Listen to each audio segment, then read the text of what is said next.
once you get there, it's up to you. The Spirit folks with 10-minute Torah, day number 1 of the final book of the Torah, the first portion, Davarim. And we're going to begin in chapter number 1, reading the first 6 verses. Find your scriptures and read along with me. These are the words, Davarim, which Moshe spoke to all Israel beyond the Jordan in the wilderness, in the desert plain opposite Suf, between Paran and Tophel and Laban and Hatzeroth and Sahav, 11 days' journey from Horeb by way of Mount Seir to Kadesh Barnea. And it came to be in the 40th year, note that, in the 40th year, in the 11th new moon, on the first day of the new moon, that Moshe spoke to the children of Israel according to all that Yahweh had commanded him concerning them, after he had stricken Sihon, sovereign of the Amorites, who dwelt in Heshbon, and Og, sovereign of Bashan, who dwelt in Ashtaroth and Edrei. Beyond the Jordan, in the land of Moab, Moshe undertook to declare this Torah, saying, Yahweh our Elohim spoke to us in Horeb, saying, You have dwelt long enough at this mountain. One thought today. We have seen the life of Moshe portrayed to us in 3 different segments. When he was first revealed to us, we see him born and taken by Pharaoh's daughter and raised in Pharaoh's palace. He was there for 40 years. He becomes a fugitive. He escapes to the land of the Midianites, living with Yitro, the priest of the Midianites, marrying his daughter Zipporah, watching Yitro's sheep for the second 40 years. After which he is called at the burning bush back in Shemot or Exodus chapter 3, sent back to Mitzrayim, and thus begins the last 40 years. So we have 3 40-year segments: Pharaoh's palace, the Midianite land and wilderness area, and then leading Israel out of Mitzrayim to the promised land. Moshe could have focused on any one of those segments. He is down to the last days, perhaps even hours, of his life on this present world and earth. So, what is to be his focus? Is he going to go back and reminisce about the ease and comfort and royalty that he experienced in Pharaoh's palace? That world's gone. It was destroyed. Why go back there? Is he going to go back and think of lonely days out in the wilderness with no one but sheep to talk to? Maybe simpler times and easier means of life. After all, watching after sheep, it's got to be a lot easier than dealing with millions of people out in the middle of nowhere. But again, that period of life is over. So he is left with the last 40 years. And so for these last moments of his life, this last segment, his swan song, his last hurrah, is all about what he has done for Israel. To him, that's what's important. For him, this is where his achievements really lie. So this is what his focus is on. From this, we can extrapolate this part to our own living.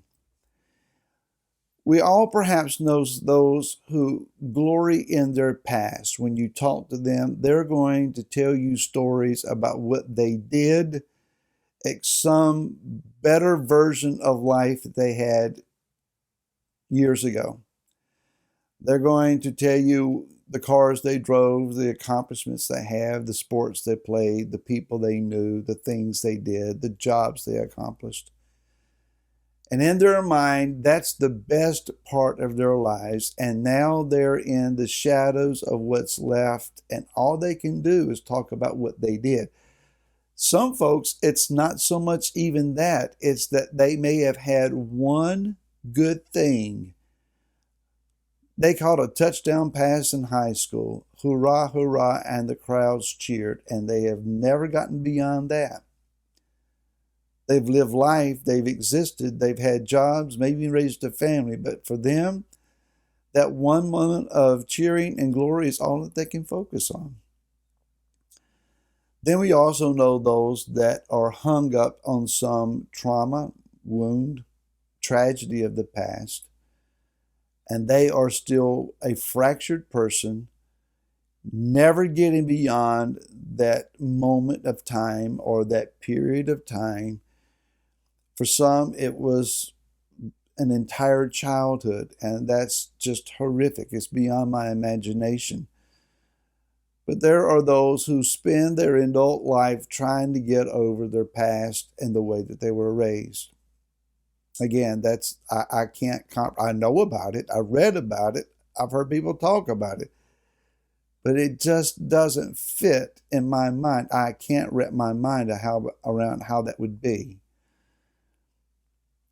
There are those that they're always talking about what they're going to do. Big dreams, big plans.